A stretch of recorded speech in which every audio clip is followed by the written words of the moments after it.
Hey guys, Money Maniac's coming to you today, and how y'all doing out there? Alright guys, we are going to do a little bit of history today on this uncut sheet right here.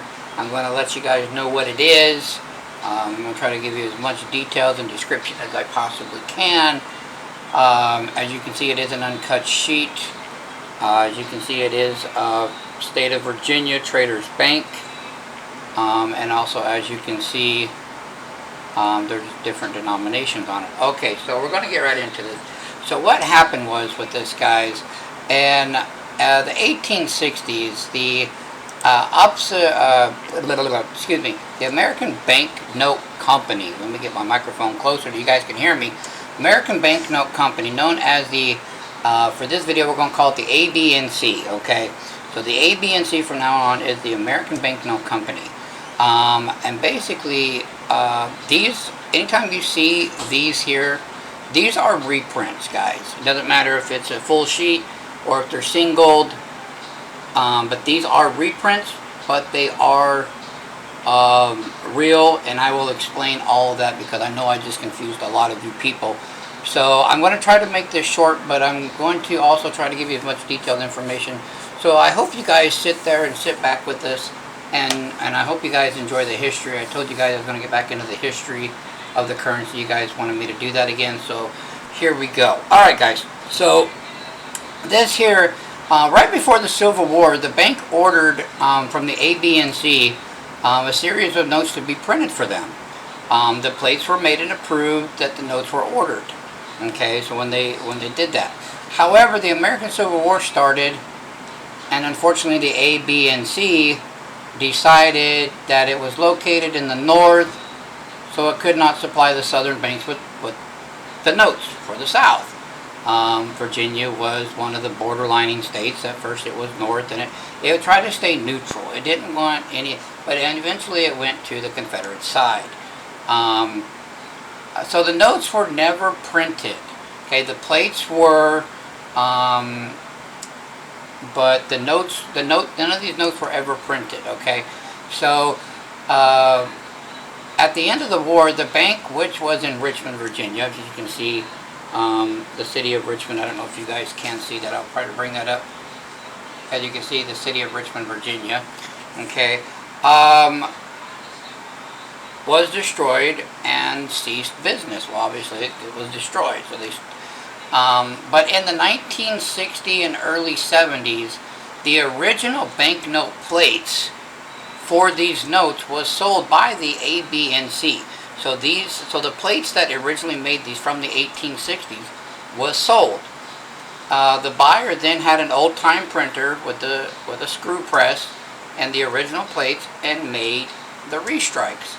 So the notes are from the original plate, guys. Just as the ABNC would have printed them back then. Since they were never issued, they are cataloged, or categorized as restrikes. But this is incorrect. We just rediscovered an interesting notes, and they're from a very historic time. So, yes, guys, these are restrikes. But these are original. So the reason, it is argumentative out there. These are restrike paper. We all know this. When you send these off to get graded, it is a restrike paper. The paper is pretty much current to the way the paper should be. But these were printed back in the early 70s, 1970s, not 1870s, because the plates were sold. And so they're called restrikes. But this is the only way you can get them. So yes, they're restrikes, but they're still the original because they're from the original plates. Okay, guys? And in the uncut condition, if you look at comps, the uncut sheets bounce anywhere from, and I'm talking sold listings, I'm talking Heritage, I'm talking Great Collections, eBay. I go all over, guys. I look at a lot of other places than just auction houses too, and these are going for about $150 to $300. Now, graded, these are going $300 to $500 on the comps. There might be somebody or some people that argue with that, And that's fine. They're not going to pay that much for restrikes, but unfortunately to get something like this, that's the only way you can get it. Okay, so with that being said, we're going to get into the history part of these bills because I know you guys like that as well. So without further ado, guys, if you've seen the mail call I did, I got into some of this. This part of the segment is going to be the unpopularized part of our history, and I do apologize if I offend anybody. I'm not trying to, but unfortunately it is a dark history of our past and it needs to be shared so people can learn. So as you can see in the $20 bills, there's two of them. Okay, let me pick this up. The lady on this side over here, alright, that is a slave, and she is picking cotton. Now, what I find interesting in this, first of all, is not that they put slave people on the bills. That was the thing back then. That's the reason we had the Civil War. I'm so thankful that slavery is no longer an issue. But it was common practice back then. That being said, what I find interesting about this is the gentleman in the center. Now, the reason I find him very interesting is because his name is Henry Clay. He's a famed orator and a presidential candidate from Kentucky. And the reason I find that interesting is why they put a Kentucky gentleman on a Richmond, Virginia Traders Bank. So that's one thing I find very interesting about this. Secondly, this lady over here is, you see how the slaves are picking the cotton? Well, then they're depicting a lady over here, and she's wooling the cotton into twine, string, thread, what say you, or what have you. So that's what that's doing. Then on the $50 bill, they have a different slave person, and what they're doing, sorry about the background noise, guys, is they're carrying, another slave is carrying cotton out of the field and bringing it over to her, which they're depicting another lady of this here, but they didn't have the spinning wheel and everything. They just had a lady here.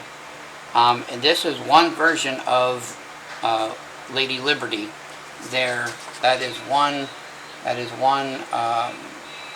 person's version of Lady Liberty that was approved. Okay, and there's lots of different versions, guys. I have a book here, and I recommend, and I'm not being, but Obsolete Paper Money by David Bowers. If you guys can get your hands on these type of books, guys, I'm telling you, I mean, it just has loads and loads and loads, and it keeps going either way you want to go with it, of just, you know, stuff. It tells you about the different bills, different people, I mean, the ships, the trains. I mean, this book is just awesome. It's a great read. It tells you all about obsolete notes, and just, it's full of information. And again, guys, this is David Bowers, and there you go. I don't know, it's a Whitman encyclopedia. Honestly, I think Miss Money got this off of Amazon, but I cannot be 100% sure on that. So, alright, back to the bill. Now, to the $100 bill, there's another version of what they call Lady Liberty. Right there. And here, this is just a nice little, they put this on there, this is just a little flower girl. She didn't have a name, but this is also on this side here. This is one person's depiction of Benjamin Franklin. And Benjamin Franklin was known for teaching. He was known for a lot of things. Being a ladies' man, he was known for a printing press, but he was also known for teaching young adults. We'd call them teenagers now, but young adults, you know, reading and writing. And this is one of their versions of depicting of this is what he's doing in that picture.